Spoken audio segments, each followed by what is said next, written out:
Yeni aldığı dairede, kaloriferler bir türlü ısınmıyordu. Sorunun ne olduğunu anlamayan ev sahibi, sonunda ustayı çağırdı. Usta, peteği kontrol etmeye başladığında, her şey normal gibi görünüyordu. Ta ki, su tesisat borularını sökene kadar. O an yaşadığı şoku, unutamadı.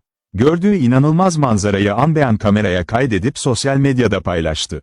Bu görüntüler, yeni alınan dairelerde detaylı bir kontrolün ne kadar kritik olduğunu bir kez daha gözler önüne serdi.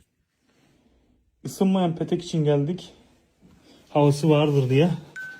Açtığımızda içinde suyun hiç gelmediğini fark ettik.